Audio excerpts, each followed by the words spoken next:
bukan Allah, maka makhluk yang terhasil itu ialah maf'ul, yang dibuat, yang dicipta, yang dibentuk. Nampak tak? Bezalah antara makhluk dan juga Allah Subhanahu Wa Taala. Sifat Allah bukan makhluk. Walaupun Imam Bukhari bila dia tulis panjang ni tuan-tuan, dia sebenarnya mengisyaratkan kepada permasalahan af'al ikhtiyariyah, iaitu kita dah sebut sebelum ni, iaitu berkaitan dengan sifat fa'il Allah SWT. Kalau geng-geng Maturidiyah, dia akan kembalikan semua ini kepada sifat takwin. Semuanya kembali kepada sifat takwin, iaitu mencipta, yang mana adalah sifat qadimah azaliyah, sifat azali yang bukan makhluk. Kemudian daripada sifat takwin itulah berlaku memberi rezeki, menghidup, memati dan seumpamanya.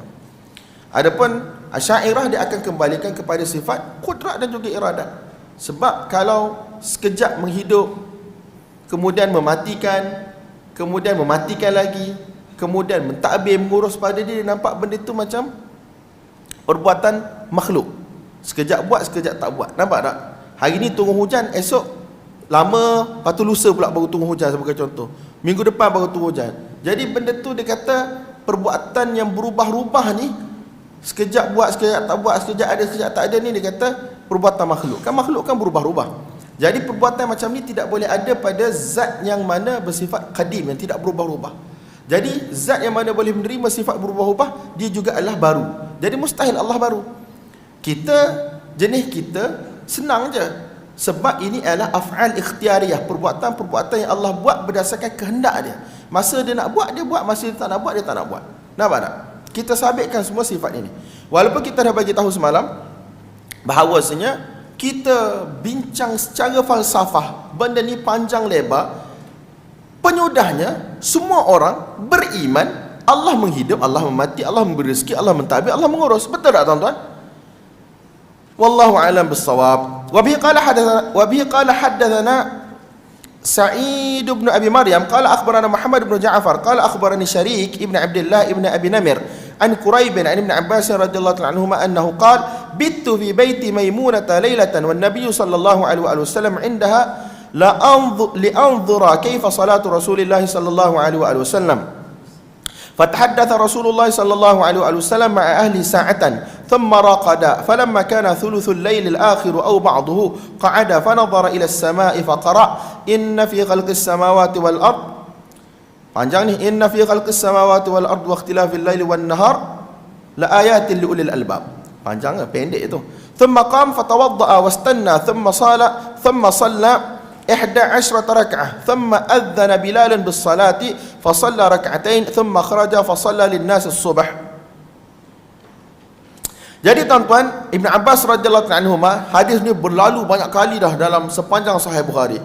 Ibn Abbas radhiyallahu anhuma dia kata, aku tidur di rumah Maimunah. Maimunah ni isteri Nabi, makcik kepada Ibn Abbas.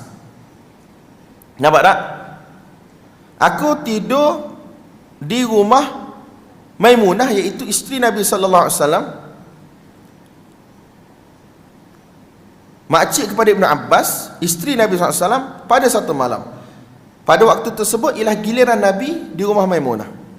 Dia dalam Kitabul Ilm ataupun dalam syarah-syarah, ulama kata Ibn Abbas ni dia sangat kuat menuntut ilmu. Jadi kalaulah dia hanya berpada dengan ilmu yang di luar rumah Nabi, betul tak? Jadi dia tak ada lebih berbanding dengan orang lain. Cuma dia ada satu kelebihan Ibn Abbas, sebab salah seorang isteri Nabi lah makcik dia. Nampak tak?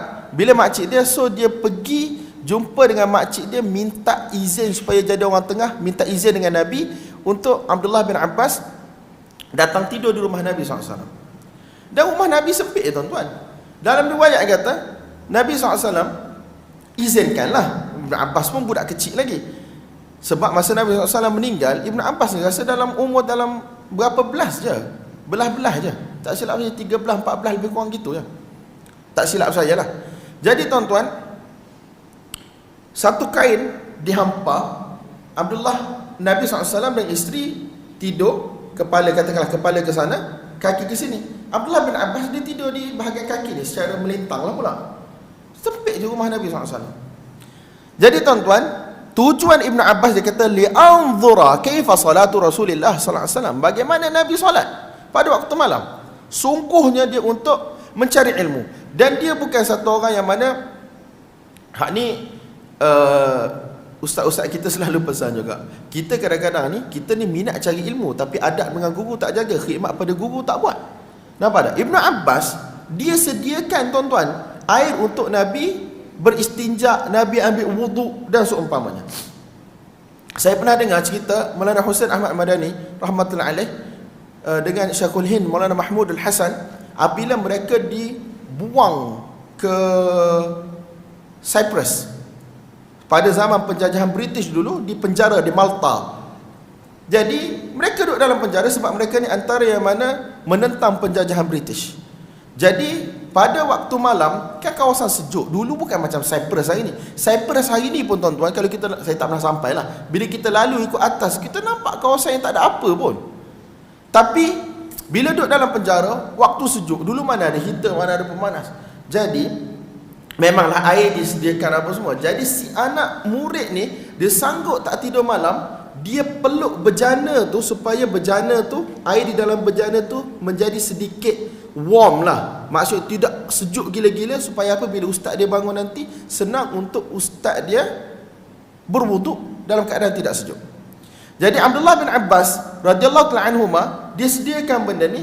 Dan bila Nabi tengok kesungguhan dia, khidmat yang dia buat, Nabi sallallahu alaihi wasallam doa, Allahumma faqihhu fid din wa 'allimhu at-ta'wil. Ya Allah, bagilah kefahaman agama kepada dia dan ajarlah dia ta'wil. Ta'wil ni bukan ta'wil yang dalam ilmu kalam ni. Ta'wil di sini adalah dengan maksud tafsir. Nampak tak tuan-tuan? So dia kata apa? Li'anzura kaifa salatu Rasulillah sallallahu alaihi wasallam. Habrul ummah Ibn Abbas ni antara ulama di kalangan sahabat.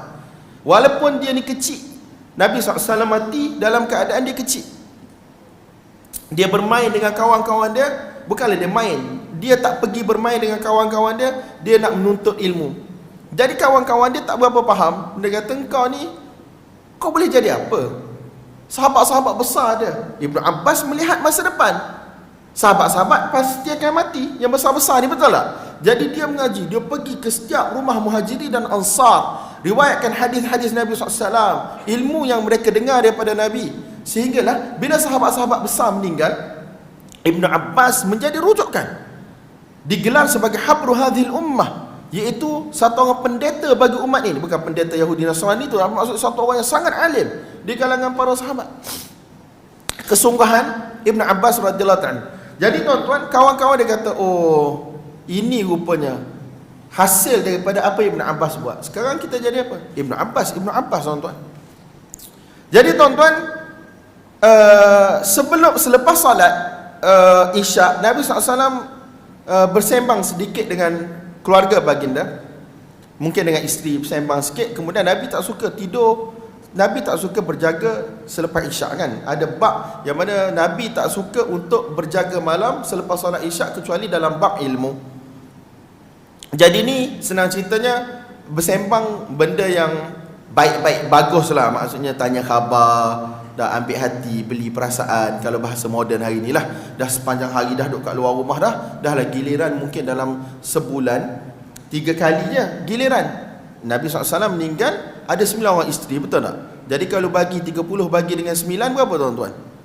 Lebih kurang 3 hari. Jadi kemudian Nabi SAW tidur. Apabila tibanya 1/3 malam yang akhir, ataupun Ibn Abbas kata sebahagian daripada waktu malam, Nabi SAW bangun. Kemudian Nabi SAW Nabi SAW melihat ke langit, dan Nabi baca, inna fi khalqis samawati wal ard wa ikhtilafil laili wan nahar la ayatin li ulil albab. Sesungguhnya dalam penciptaan langit dan bumi dan perbezaan, orang kata peredaran siang dan malam, adalah tanda-tanda ayat yang menunjukkan kepada keesaan kekuasaan Allah Subhanahu wa taala. Ayat tanda bagi siapa tuan-tuan? Bagi orang yang mana mempunyai hati, orang yang mana mempunyai akal fikiran, yang ingin berfikir.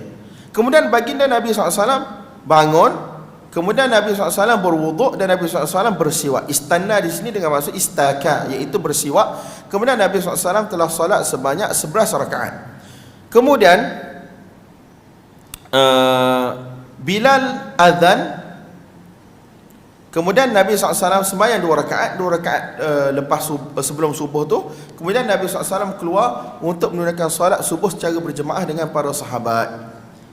Jadi hadis ini, sebab dalam ni ada baca ayat Quran tu kan, inna fi khalqis samawati wal ardh. Khalq tu ialah penciptaan, khalq tu ialah perbuatan Allah. Perbuatan Allah itu bukan makhluk, yang dicipta itu makhluk. Nampak tak tuan-tuan?